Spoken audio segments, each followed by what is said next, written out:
Bonjour à tous. Alors aujourd'hui, je vais répondre à une question que je viens juste d'avoir lors d'une conférence dans un incubateur parisien, le Y-Cube. Et cette question est la suivante. Quels sont les signes annonciateurs d'un potentiel conflit entre ma société, entre ma startup et mon prestataire et mon développeur? Alors, il faut savoir que quand on est une startup et qu'on n'a pas de compétences techniques, on a nécessairement besoin de passer par un développeur, une agence, et en fonction des personnes, en fonction de leurs compétences, que ce soit technique ou non technique, d'ailleurs en gestion de projet, etc., souvent, il y a quand même certains risques de conflit. Et c'était un des sujets de cette conférence. Alors, ces risques annonciateurs, les points annonciateurs plutôt, ça va être typiquement quand nous n'avons pas de nouvelles pendant plus de 2 semaines, c'est déjà un mauvais signe. Parce que lorsqu'on est sur un développement de produits agile, un développement de produits de start-up, il faut pouvoir adapter, réajuster, corriger le tir si jamais il y a quoi que ce soit qui ne va pas dans la bonne direction. Si vous avez un prestataire qui n'est pas habitué à travailler avec des startups, il peut fonctionner avec des cycles de développement beaucoup plus longs, de potentiellement 1 mois, voire peut-être même plus. Et ce n'est pas adapté à un produit de startup. Donc, premier signe annonciateur, si vous n'avez pas des nouvelles à minima toutes les 2 semaines, et j'ai envie même de dire, si vous n'avez pas de démonstration de ce qui est en cours de développement au moins toutes les 2 semaines, c'est un mauvais signe. Il faut absolument demander ce genre de démonstration, où est-ce qu'on en est, etc. Toutes les 2 semaines est un strict minimum. Deuxième signe potentiellement annonciateur, si vous n'avez pas accès à un environnement de test.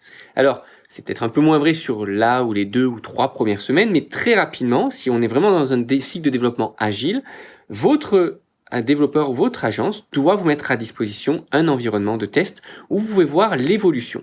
Il va y avoir des bugs, il va y avoir des choses qui ne fonctionneront pas, évidemment, le projet n'est pas terminé, mais c'est au moins vous montrer l'avancement en toute transparence de ce qui est développé par l'équipe de développement ou le prestataire. Donc, essentiel également, si vous ne l'avez pas, demandez-le. Il faut absolument avoir un environnement de test, un environnement de dev, peu importe, sur lequel vous avez accès et sur lequel vous allez pouvoir tester les fonctionnalités en cours de développement. Ensuite, troisième signe annonciateur, c'est dans le cas où il y a une mauvaise compréhension de votre cahier des charges, une mauvaise compréhension de ce que vous demandez. Si votre prestataire développe quelque chose qui ne correspond absolument pas à ce que vous aviez demandé, alors déjà, si vous avez fait l'effort de demander et d'avoir une démonstration toutes les 2 semaines, ça va vous permettre d'identifier ce problème-là relativement tôt. Et si jamais il y a continuellement des incompréhensions sur ce que vous demandez et ce qui est produit, c'est un mauvais signe. Ça veut dire que votre prestataire, typiquement, vos développeurs, ne vous comprend pas ou ne comprend pas, vos utilisateurs ne comprennent pas, il comprend pas le besoin client et du coup se met juste à développer sa propre vision de votre projet. Et ça, c'est généralement mauvais signe. Donc ça veut dire qu'il faut intensifier la communication entre vous et le prestataire, que ce soit peut-être pas même toutes les 2 semaines, mais même toutes les semaines. Il faut avoir un cahier des charges qui soit clair, qui évolue et qui a un échange qui soit continu et voilà, intensifier la communication entre votre prestataire et vous. Quatrième signe annonciateur, dans le cas où votre prestataire dit toujours oui et n'a pas de suggestion et n'est pas force de proposition.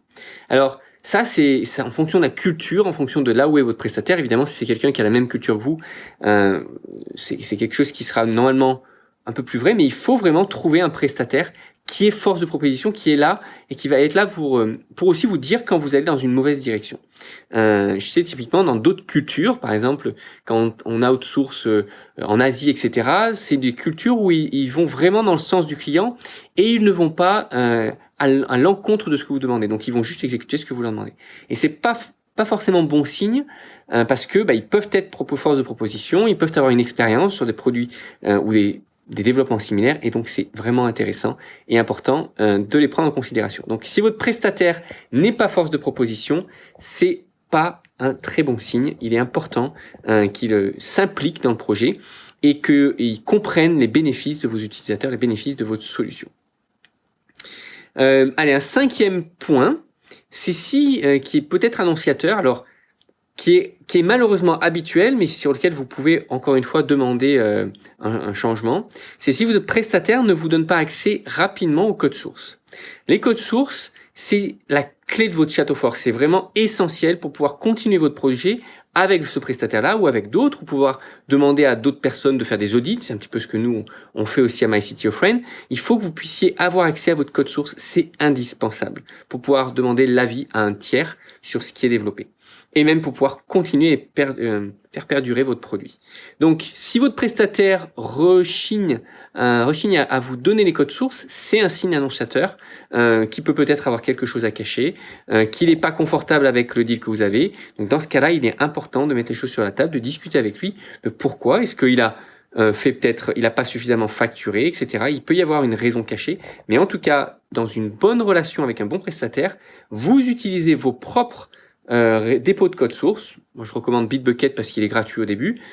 Et vous demandez à votre prestataire de travailler dessus, ce qui veut dire qu'au quotidien, vous verrez les évolutions de votre logiciel à minima dans les codes sources qui sont poussés par les développeurs.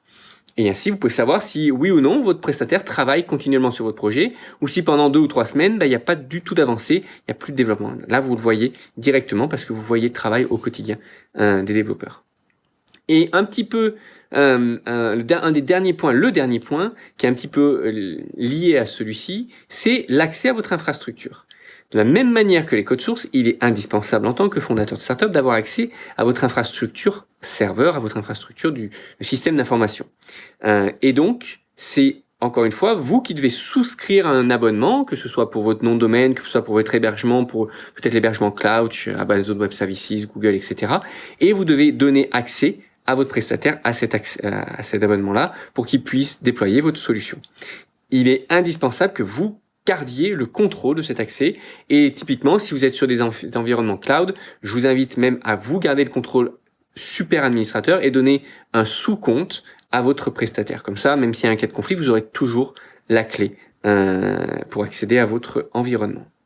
Voilà, j'espère que ça vous aura aidé. Faites-le moi savoir, que ce soit par le site MyCTOFriend ou directement en me contactant sur mon email amaury@myctofriend.co.